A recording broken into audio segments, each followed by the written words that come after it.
أنا أقول بيننا وبينكم السلف، بيننا وبينكم الكتب.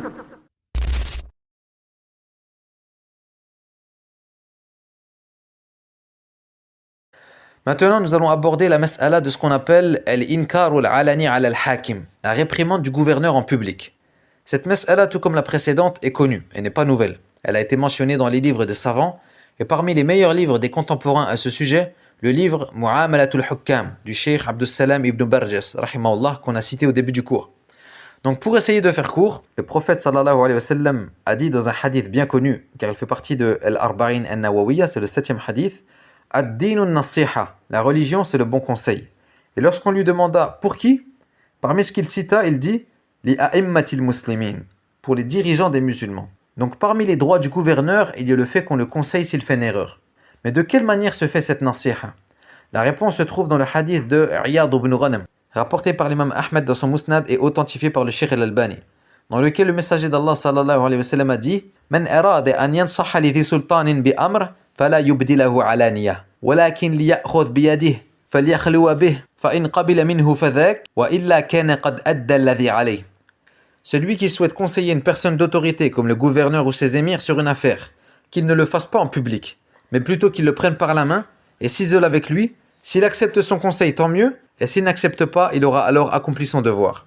Dans ce hadith, le prophète sallallahu alayhi wa sallam a donc interdit de conseiller le hakim en public, et également nous a clarifié de quelle manière ce conseil doit être fait, c'est-à-dire en privé, comme l'a fait le sahabi Usama ibn Zayd radiyallahu anhuma dans Sahih al-Bukhari, lorsqu'on lui dit « Ne veux-tu pas aller voir Uthman pour lui parler ?» Pour le conseiller, à l'époque où c'était lui Amir al-Mu'minin, le prince des croyants, il répondit « Pensez-vous que je ne lui parle que lorsque vous m'entendez ? Par Allah, je lui ai parlé en privé, sans avoir à ouvrir une porte que je n'aimerais pas être le premier à ouvrir. » L'imam Ibn Baz, rahimahullah, a dit en commentaire de ce athar, lorsqu'ils ouvrirent la porte du mal à l'époque de Uthman radiyallahu anhu, et qu'ils le critiquèrent publiquement, cela entraîna la discorde, les combats et la corruption, dont les conséquences persistent encore aujourd'hui, jusqu'à ce qu'arriva la fitna entre Ali et Muawiyah. Donc Uthman et Ali furent tués en raison de ces événements, ainsi qu'un grand nombre de compagnons et d'autres à cause de l'inkar al-alani, la critique en public, et le fait de citer les défauts ouvertement, au point qu'ils le tuèrent, nas'alullah al-afiyah. Et le Cheikh al-Albani a dit en commentaire de ce athar également dans son livre Mukhtasar Sahih Muslim. Il, Usama ibn Zayd, signifie le fait de publiquement réprimander les émirs, car il y a dans la réprimande en public ce dont on redoute les conséquences, comme ce qui s'est produit lors de la réprimande publique contre Uthman, qui a conduit à son assassinat. Fin de sa parole. Et Omar ibn al-Khattab radiyallahu anhu a dit comme rapporté dans Az-Zuhd, ô peuple, nous avons certains droits sur vous, le conseil en cachette et l'entraide dans le bien. Et Saïd ibn Jubayr rapporte qu'un homme dit à Ibn Abbas radiyallahu anhuma, est-ce que j'ordonne le convenable à mon dirigeant? Il répondit, si tu as peur qu'il ne te tue, ne le fais pas. Et si tu dois vraiment le faire, eh bien fais-le entre toi et lui, et ne médis pas sur ton dirigeant. Donc nous constatons qu'Ibn Abbas radiyallahu anhuma confirme et appuie awalan le hadith du prophète sallallahu alayhi wa sallam et également le athar d'Usama ibn Zayd radiyallahu anhu. Et il y a un tabi'i qui s'appelle Sa'id ibn Jumhan rahimahullah qui a dit je suis allé voir Abdullah ibn Abi Awfa radiyallahu anhu alors qu'il avait perdu la vue. Je l'ai salué et il m'a demandé qui es-tu? Je répondis je suis Sa'id ibn Jumhan. Il me demanda alors qu'est-il arrivé à ton père? Je répondis les Azariqa l'ont tué. C'est une branche des Khawarij. Il dit qu'Allah maudisse les Azariqa, qu'Allah maudisse les Azariqa. Le messager d'Allah sallallahu alayhi wa sallam nous a dit qu'ils sont les chiens de l'enfer. Je lui demanda alors, uniquement les Azariqa ou tous les Khawarij? Il répondit, plutôt tous les Khawarij. Je lui dis ensuite, mais le gouverneur opprime les gens et agit injustement avec eux. Et là, écoutez bien ce que va dire et faire ce sahabi lorsqu'il entend cette parole. Il saisit alors la main d'Ibn Jumhan, la serra fermement et dit, malheur à toi, ya Ibn Jumhan. Alayka bis sawadil a'zam, alayka bis sawadil a'zam. Reste attaché à la grande majorité, reste attaché à la grande majorité. Si tu sais que le gouverneur t'écoute, rends-toi chez lui et informe-le de ce que tu sais. S'il accepte ton conseil, tant mieux, sinon laisse-le car tu n'es pas plus savant que lui. Ce athar se trouve dans le Musnad de l'imam Ahmed rahimahullah. Et l'imam al-Shawkani rahimahullah a dit dans son livre As-Sayl al-Jarrar, il incombe à celui qui constate une erreur du dirigeant dans certaines masaïl de le conseiller avec bienveillance, sans afficher publiquement sa critique devant tout le monde, mais plutôt comme cela est rapporté dans le hadith, qu'il le prenne par la main, s'isole avec lui, lui prodigue son conseil et qu'il n'humilie pas sultan Allah, celui à qui Allah a donné le pouvoir. Et le Cheikh As-Sa'di rahimahullah a dit dans son livre Ar-Riyad al-Nadira, que celui qui voit chez eux, yani al-hukkam, ce qui n'est pas permis, les avertissent en secret et non en public, avec douceur et de manière qui convient à leur rang. Fin de citation. Donc pas de doute que ceci est la méthode des salafs, comme on vient de le voir. Le cheikh Ahmed Bazmoul a dit dans son livre As-sunnatu fima yata'allaqu bi wali al-amr, le fait de conseiller le gouverneur en secret est un fondement parmi les fondements du manhaj salafi, qui fut contredit par les gens des passions et des innovations comme les khawarij, car la base dans le fait de conseiller wali al-amr est de le faire en secret, et de ne pas rendre cela public. Puis il dit, le conseil fait au gouverneur à 4 cas, et nous allons voir qu'il n'y en a qu'un seul parmi les 4 qui est autorisé. Le premier cas, nasihatu wali al-amr fima baynahu wa bayna an-nasih sirran, que le gouverneur soit conseillé en secret. Le deuxième cas, nasihatu wali al-amr amama an-nasi alaniyah bihadratihi ma'a imkani nushihi sirran, que le gouverneur soit conseillé devant les gens publiquement et en sa présence alors qu'il y a possibilité de le conseiller en secret. Le troisième cas, que le gouverneur soit conseillé en secret, puis que le conseiller aille raconter cela aux gens. Et le quatrième cas, al-inkaru ala sultani fi ghaybatihi min khilal al-majalis wal-mawa'idh wal-khutab wad-durus wa nahwiha. La réprimande du gouverneur en son absence par le biais des assises, des rappels, des sermons, des cours, etc. Puis le cheikh détailla chacun de ces cas. Le premier, évidemment, c'est celui qui est légiféré, yani le fait que le conseil soit fait en privé, et on a déjà vu les preuves à ce sujet. Le deuxième cas, c'est faire nasiha au hakim en personne, mais en public alors que cela peut être fait en privé. Ceci est interdit, car c'est en contradiction avec la parole du prophète sallallahu alayhi wa sallam, Man arada an yansaha li dhi sultanin bi amr, fala yubdi lahu alaniyah. Celui qui souhaite conseiller une personne d'autorité comme le gouverneur ou ses émirs sur une affaire, qu'il ne le fasse pas en public. Et également le hadith, Man ahana sultan Allah fil ard, ahanahu Allah. Quiconque humilie le sultan d'Allah sur terre, yani le hakim, Allah l'humiliera. Rapporté par At-Tirmidhi et authentifié par Sheikh Al-Albani. Le Cheikh Mohammed ibn Abdul Wahhab rahimahullah a dit, si un mal est fait par un émir ou autre, il doit être conseillé avec douceur et en secret sans que personne ne le sache. S'il accepte, tant mieux. Et dans le cas contraire, que la personne lui envoie un autre conseiller de qui il sera plus à même d'accepter la nasiha.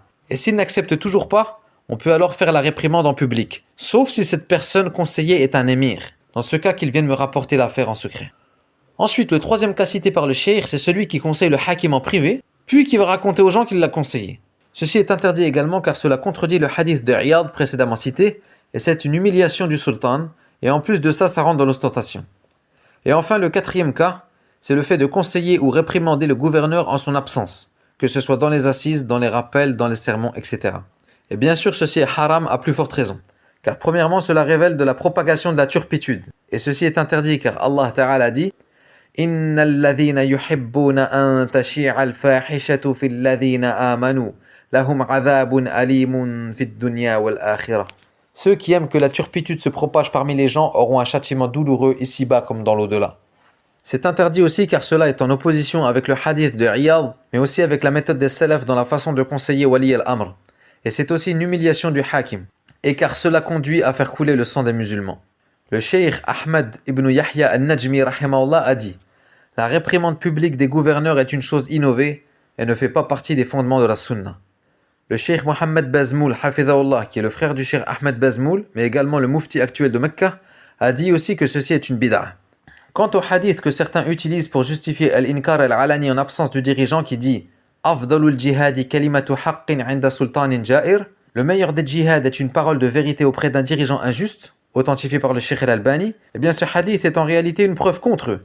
Car le prophète sallallahu alayhi wa sallam a dit « Inda sultanin ja'ir » et le sens de « Inda » en arabe est connu, c'est-à-dire auprès du gouverneur et non pas dans son dos. Comme l'ont expliqué al-Sheikh Ubayd al-Jabiri rahimahullah, al-Sheikh Raslan et beaucoup d'autres. Et à ce sujet, le Sheikh Abdurrazzaq al-Badr hafidhahullah a dit en parlant de ce hadith, le prophète sallallahu alayhi wa sallam a dit « Inda sultan » auprès d'un gouverneur et non pas sur le minbar. Comment peut-on comprendre le hadith hors de son contexte et à la fois se détourner d'un autre authentique et clair?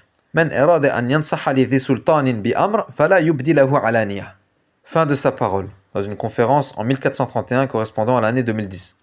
Certains argumentent également par le hadith d'Abi Sa'id al-Khudri, radiyallahu anhu, lorsque Marwan ibn al-Hakam, qui était l'émir de Médine à l'époque du khilaf de Muawiyah radiyallahu anhu, a fait précéder la khutbah du Eid à la salah. Alors que comme vous le savez, la sunna yom al-Eid, c'est le contraire de yom al-Jumu'ah. C'est-à-dire qu'on commence par salat al-Eid, puis l'imam fait son sermon. Mais Marwan commença par la khutbah au lieu de la salat, et Abu Sa'id le réprimanda pour ceci. Taïb. Sauf que dans une narration du Sahih de Muslim, Abu Sa'id radiyallahu anhu dit فَخَرَجْتُ مُخَاسِرًا مَرْوَانَ حَتَّى أَتَيْنَا الْمُصَلَّى. Je suis sorti en tenant Marwan par la main jusqu'à ce que nous atteignions le lieu de prière. Et je vis que Kathir ibn Salt avait construit un minbar en argile et en torchis. Et à ce moment, Marwan me tira par la main comme pour m'entraîner en direction du minbar, alors que moi je le tirais par la main en direction du lieu de prière. Et lorsque je vis cela, je lui dis où est le fait de débuter par la prière? Il me répondit Ya Aba Sa'id, ce que tu connais a certes été délaissé.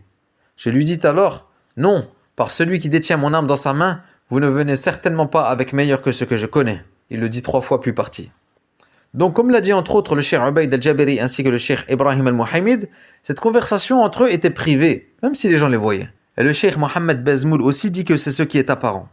Et en admettant que les gens aient entendu cet inkar, et donc qu'il soit public, eh bien il est probable tout simplement que le hadith de Iyad n'était pas parvenu à Abu Sa'id.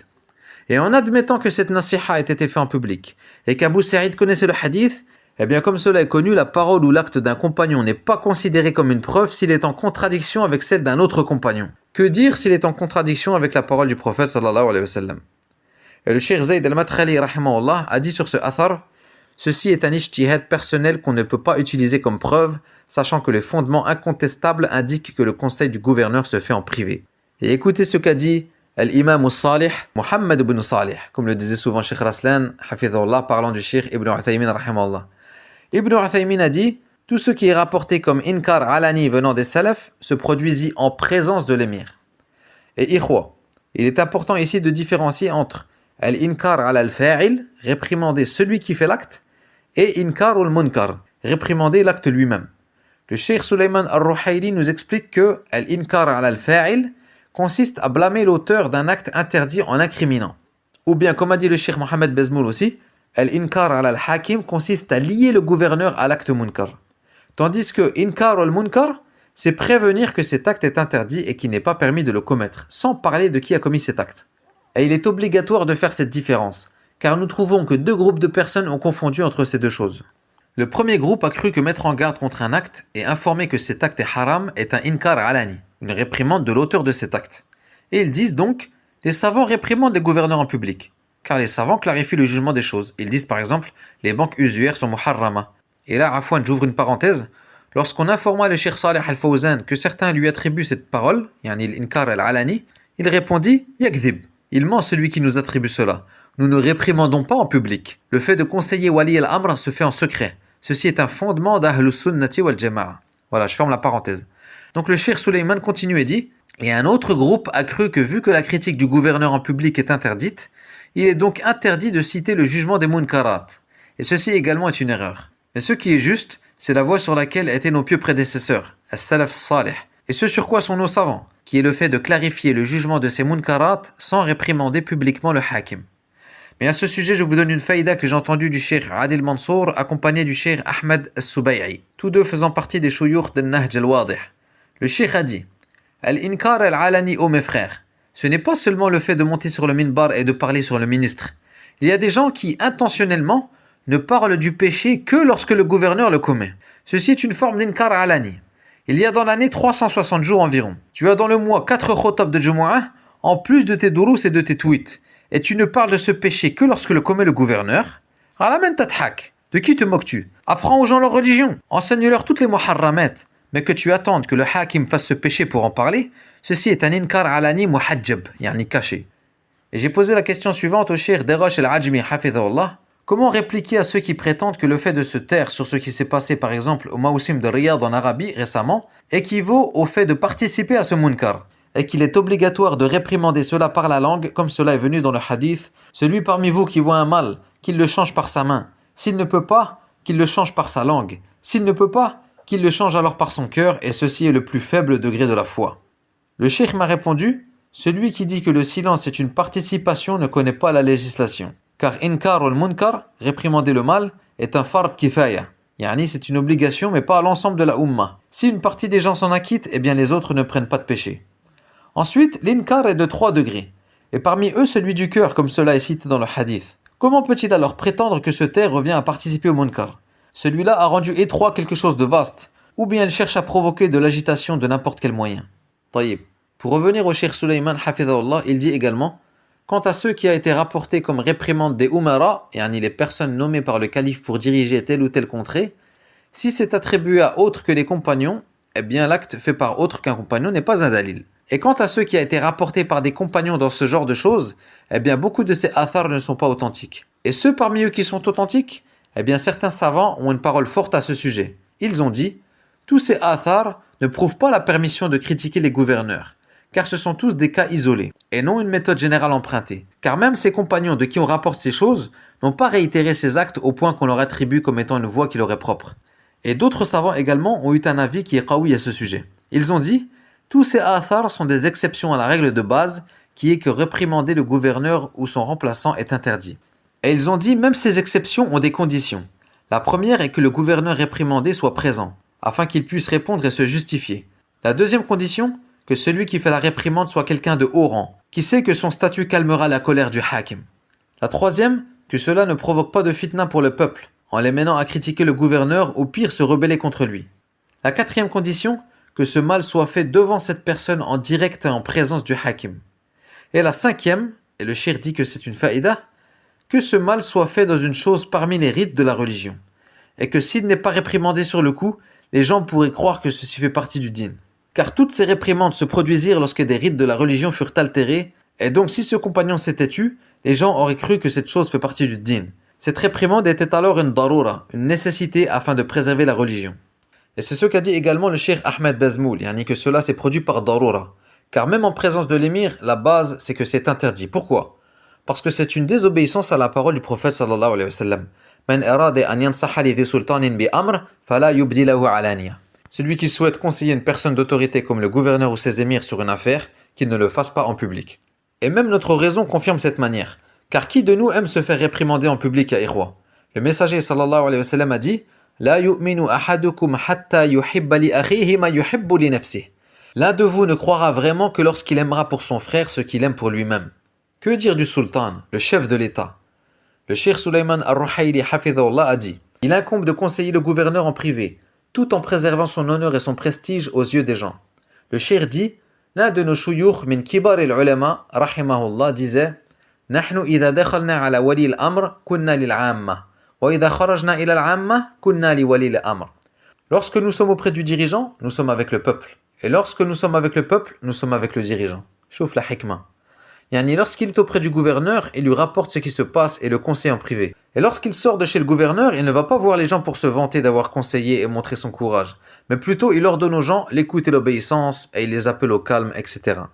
Et lorsque Ibn Amir monta sur le minbar vêtu d'un vêtement fin, Abu Bilal al-Khariji se leva et dit « Regardez notre émir, il porte les habits des foussaq, les débauchés. » Abu Bakra, radiyallahu anhu, lui dit alors « Uskut, tais-toi. J'ai certes entendu le messager d'Allah sallallahu alayhi wa sallam dire « Man ahana sultan Allahi fil ard, ahanahu Allah. » Celui qui humilie le sultan d'Allah sur terre, Allah l'humiliera. Pourquoi le cheikh Sulayman a qualifié cet homme, Abu Bilal, de Khariji? Eh bien parce que le premier des Khawarij qui est Dhul Khuwaysira, lam yakhruj ala an-nabi bis-sayf. Il ne s'est pas rebellé contre le prophète avec son épée. Bal kharaja alayhi bilisanih. Mais il s'est rebellé avec sa langue. Lorsque le messager sallallahu alayhi wa sallam distribua le butin et que Dhul Khuwaysira lui dit Ya Rasulallah, i'adil, sois juste, wal'iyadu billah. Et le cheikh Ibn Uthaymin rahimahullah a dit que la révolte par l'épée, al-khuruj bis-sayf, ne peut avoir lieu que s'il est précédé par la révolte par la langue, al-khuruj bil-lisan. Et en préparant ce cours, je suis tombé sur une perle du cheikh Mohammed Aman al-Jami rahimahullah. Écoutez ça, il a dit ne fait pas partie de la hikmah, ni des méthodes de da'wah, de diffamer les dirigeants, ou les insulter, ou les maudire, ou les traiter de tawarit. Puis il dit ces gouverneurs sont tombés dans ce dont ils sont tombés par ignorance, tout comme vous étiez vous aussi ignorants auparavant. Les sauvés demandent donc de la sagesse. Ils ne sont pas pires que Pharaon, et vous n'êtes pas vous meilleurs que Moussa et Haroun alayhim as-salam. Qu'est-ce qu'a dit Allah à Moussa et Haroun? وَقُولَ لَهُ قَوْلًا لَيِّنًا. Et adressez-lui de douces paroles. Alors que c'est Pharaon, adressez donc vous également à ses dirigeants par de douces paroles. Maintenant, le cheikh Khalid Abdurrahman hafidhahullah nous dit certaines personnes disent en effet la nasiha se fait en privé, mais si le gouverneur ne l'accepte pas, ou si le fait de le réprimander en public ne conduit pas à une mafsada, un préjudice, et que la maslaha, yani l'intérêt est plus grand, eh bien pas de mal à le réprimander en public. Celui qui dit ça est à l'image d'un homme qui dit il est interdit de se révolter contre les dirigeants, mais Si la révolte était possible, et qu'il y a en cela une maslaha, un intérêt, et que cela ne conduise pas à une mafsada, eh bien il est permis de se rebeller contre eux. Et là le cheikh dit هذه أحلام ليل وأوهام غفلة ودفع السنة بالتأويل الفاسد. Ce ne sont que des rêves nocturnes et des illusions d'insouciance, ainsi qu'un rejet de la sunna par une interprétation erronée. Il dit, qui est celui qui évalue la maslaha et la mafsada? Si le prophète sallallahu alayhi wa sallam estime qu'il est obligatoire que la réprimande du gouverneur soit faite en secret, eh bien c'est cela la maslaha. Et son contraire est une mafsada. Mais si tu viens toi et tu rejettes le hadith, et tu commences à traiter la chose en estimant toi où sont les intérêts et les préjudices, alors que le hadith t'a certes expliqué et clarifié que la maslaha c'est de le conseiller en secret, et que la mafsada c'est de le faire en public. Le prophète sallallahu alayhi wa sallam a donc tranché, mais tu es venu toi interpréter le hadith et le rejeter par ton interprétation erronée. Comme il se peut que demain un autre vienne et dise la même chose que toi, mais concernant al-khuruj ala wali al-amr, la rébellion contre le gouverneur. Fin de la parole du cheikh. Et pour ceux qui voient la permission de l'inkar al-alani et argumentent par quelques paroles d'un cheikh jordanien qui était un élève du cheikh Muqbil rahimahullah, eh bien voici ce que disait ce cheikh de l'inkar al-alani il y a encore moins de 2 ans. Il a dit, mais en réalité, en termes de mise en pratique, est-il possible de prévoir le préjudice que va causer ta réprimande en public sur le minbar? Cela n'est pas possible. Tu ne peux pas gérer les gens de la masse. Une fois que la fitna éclate, c'est fini. Voilà pourquoi cette restriction, yani d'estimer soi-même la maslaha et la mafsada, est une erreur. Et pas seulement cette restriction, ce jugement en lui-même est une erreur. Et cette restriction n'est d'aucune utilité en vérité. Car tu ne peux pas toi estimer le préjudice la majorité du temps. Il est donc obligatoire de fermer cette porte, car la mafsada est immense, surtout dans l'époque à laquelle nous vivons. Fin de sa parole. Et ikhwa, concernant la shubha, de dire que l'inkar al-alani ala al-hakim mas'alatun far'iyya seulement. Yani une branche, qui ne fait pas partie des usul, car elle n'a pas été citée dans les fondements de la sunna chez les salaf. Le cheikh Sulayman al-Ruhayli hafidhahullah répond, le fait qu'un sujet soit une branche n'empêche pas qu'il ne soit pas également un fondement. Ne vois-tu pas qu'Ahlus Sunnah wal Jama'a ont cité l'essuyage sur les chaussons dans les livres de Aqidah et les livres de Usul? Car c'est une mas'ala qui fait la différence entre Ahlus Sunnah et Ahlul Bid'ah. Et cette mas'ala, yani la réprimande du hakim en secret, fait partie des fondements. Et même en admettant qu'elle ne fasse pas partie des fondements, eh bien il est connu que c'est une mas'ala qui distingue les salafiyin des hizbiyin. Et il en était ainsi jusqu'à ce que survienne dernièrement une parole de personnes s'affiliant à la sunna. Et voilà que certains gens de la sunna se mirent à dire la même chose. Et je ne dis pas que cette mas'ala est un signe prouvant que ceux-là sont des hizbiyoun. Mais je dis, depuis que nous avons connu l'appel à Allah, yani depuis l'an 1407 qui correspond à 1987 jusqu'à aujourd'hui, ou plutôt jusqu'à ce qu'apparaisse cette parole dernièrement, eh bien cette mas'ala est connue pour distinguer les hizbiyin des salafiyin. Et ceci la rend parmi les fondements. Fin de la parole du cheikh. Donc, ikhwa, les fondements de la sunna ne sont pas restreints comme certains peuvent le penser. Mais plutôt, à chaque fois que naît une bid'a et qu'elle devient un asl chez les mubtadi'a, eh bien, un fondement naît chez Ahl Sunnah en opposition avec cette bid'a. Et en donnant des exemples, le discours devient plus clair. La parole des salaf, al-Qur'an kalamullah ghayru makhlouq. Le Qur'an est la parole d'Allah incréée. Eh bien, les sahaba radiyallahu anhum n'ont jamais employé cette parole. Yani préciser que le Coran est incréé. C'est seulement à l'époque de l'imam Ahmed rahimahullah, lorsque cette bid'a apparut, le fait de dire que le Coran est créé, que Ahlus Sunnah se mirent à utiliser cette expression dans leurs livres et elle devint un fondement. Comme a dit l'imam Ahmed dans Usul al-Sunnah, wal Qur'anu kalamullah wa laysa bi makhlouq. Tayyib, mas'ala. Est-il permis de critiquer un autre gouverneur musulman que celui de ton pays? Al-Sheikh Adil Mansour nous dit, parmi ceux qu'ont écrit les partisans de ces groupes déviants, ils ont dit, il t'est permis de critiquer le dirigeant d'un autre pays musulman et de le réprimander en public. Mais toi, tu ne le fais pas avec le hakim de ton pays. Et celui qui vit dans l'autre pays musulman, il lui est permis de parler sur le gouverneur de ton pays à toi, mais pas de critiquer le sien. Puis le cheikh dit, est-ce que le sunnite a atteint un tel degré d'insouciance? Ils font donc ainsi tomber aux yeux des gens de la masse tous les hukkam en les critiquant publiquement. Alors que le prophète sallallahu alayhi wa sallam a dit, celui qui souhaite conseiller the sultan, une personne d'autorité, qu'il ne le fasse pas en public. Et le gouverneur de cet autre État possède l'autorité sur les gens de son pays. Donc ceci n'est pas permis. Fin de la parole du cheikh. Bon, pourquoi depuis le début du dars, je vous ai cité plusieurs fois les dates de ces paroles de savants? Réponse, pour que tout le monde comprenne que cette mas'ala fait partie des musallamat chez les salafiyin. C'est quelque chose d'acquis. Wa min usuli ahli sunnah. Wallahi, il y a seulement 5 ans en arrière, Si je disais à un frère salafi qu'il est permis sous certaines conditions de réprimander le gouverneur en son absence, il va tout de suite douter sur mon manhaj. Mais depuis peu, malheureusement, on est en train de revenir sur ces acquis. Pire, aujourd'hui, on doit se mettre à faire da'wa, non pas aux gens de la masse, mais à certains salafiyyin sur cette mas'ala. Donc, akhan al-fadil, kun salafiyyan ala al-jadda. Sois salafi comme il se doit. Et reste ferme sur ce manhaj. On ne te demande pas de faire du torn sur un tel ou un tel, mais juste reconnais le haqq et reconnais le batil. Si un savant connu pour être sur la sunna se trompe, yuraddu khata'uh wa tuhfadhu karamatuh. On rejette son erreur tout en préservant son honneur. On ne fait pas tomber un savant salafi pour une erreur. Sinon, on ne prendrait plus de l'imam Abu Hanifa, de Nawawi, de Shawkani et d'autres. Et ça, c'est la voie de la Haddadiyya. Et dans le cas où ce savant multiplie les erreurs et se fait conseiller, et que les autres savants lui montrent les preuves, mais qu'il s'entête et peut-être même s'enfle d'orgueil, à ce moment-là, les ulama étudient son cas et regardent où est la maslaha. Si cette personne a plus de bien que de mal. S'il ne contredit pas Ahl Sunnah dans la base de la da'wa, comme le tawhid, etc. Le Cheikh Saleh al-Sheikh a une parole bénéfique sur ce sujet qui s'appelle Mura'atul maslaha fima yata'allaqu bi akhta'il ulama. Kalam jamil jiddan. Pour ceux qui ont l'arabe, je vous invite à l'écouter. El-Muhim, il y a donc une différence entre le fait de faire tomber un savant et le fait de clarifier ses erreurs. Et depuis des siècles, les savants se répondent les uns les autres sur des masaïl, et parfois même avec dureté. Comme l'ont fait par exemple le Cheikh Mohamed Aman al-Jami et le Cheikh Hamoud Etouijiri dans leur réplique au Cheikh al-Albani rahimallahu al-Jami'. Puis ils se rencontrent et se prennent dans les bras normaux, comme si de rien n'était, comme des meilleurs amis. Et wallahi ya ikhwa, il y a dans ces anecdotes des leçons à tirer pour nous, surtout dans l'adab. Une fois le Cheikh Hamoud Etouijiri rahimahullah a écrit une risala en réponse à une erreur du Cheikh al-Salih Muhammad ibn Salih ibn Uthaymin rahimahullah, qui s'était trompé sur une mas'ala dans la aqida. Donc le Cheikh Hamoud lui répliqua, sans citer son nom, et il lut même sa risala à l'imam Ibn Baz, rahimahullah, qui la valida et écrivit une préface pour le livre.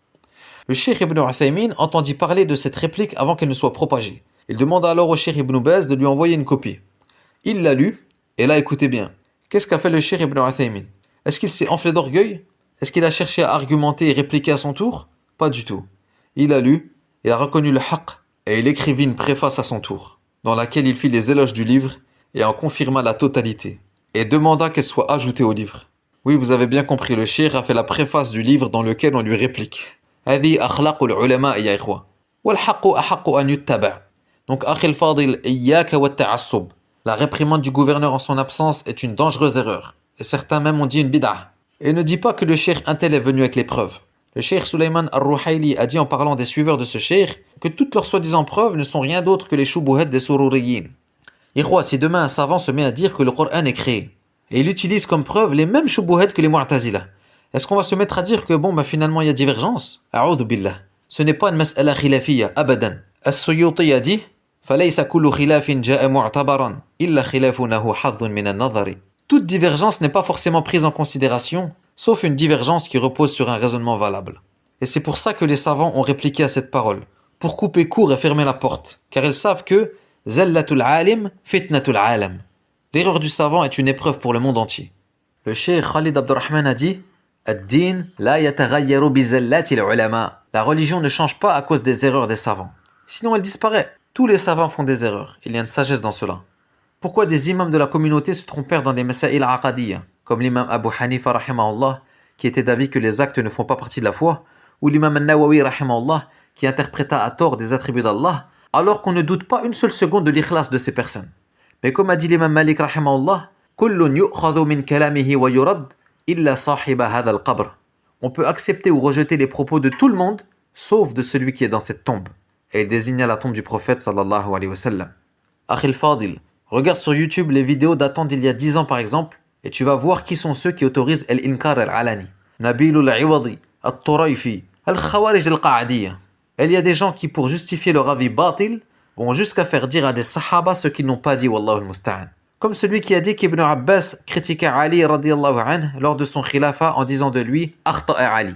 Ali s'est trompé. Alors qu'Ibn Abbas n'a jamais dit ça. Mais vu qu'il fallait transformer l'histoire en inkar sur le hakim, cette personne a attribué cette parole à Ibn Abbas radiyallahu anhuma. Alors qu'en réalité, que s'est-il passé? Lorsque la secte des Sabaïya se mirent à diviniser Ali radiyallahu anhu, il les fit brûler vivants.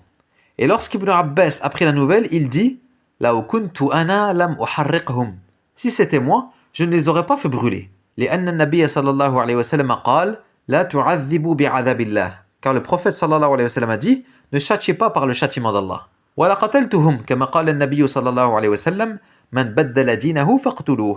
Mais plutôt je les aurais tués, comme a dit le prophète sallallahu alayhi wa sallam, celui qui change sa religion, tuez-le. Billahi alaykum ikhwa. On utilise ce athar comme preuve pour justifier la réprimande du gouverneur en son absence. Hada min bab tabligh sunnah, comme a dit le cheikh Mohammed Bazmoul. Ibn Abbas n'a fait que transmettre la sunna du messager sallallahu alayhi wa sallam. Ou alors il te cite comme dalil la fois où le messager d'Allah sallallahu alayhi wa sallam envoyait Khalid ibn al-Walid radiyallahu anhu en tant que chef de troupe vers une tribu arabe appelée Banu Jadhima. Khalid les invita donc à l'islam, mais ils n'ont pas su exprimer leur accord en disant par exemple Aslamna. Ils dirent à la place Saba'na, qui veut dire nous changeons de religion. Sauf que Khalid comprit cette parole dans le sens contraire, et il se mit alors à tuer plusieurs d'entre eux avec son épée. Puis il confia à chacun de ses compagnons un esclave, et leur demanda plus tard de les tuer. Et là, celui qui argumente par ce hadith dit « Thumman saraf », puis Khalid partit, alors que cette précision n'est citée nulle part. Mais lui a besoin que l'on croie que ce qui va suivre se produit en l'absence de Khalid. Donc il ajouta cette parole.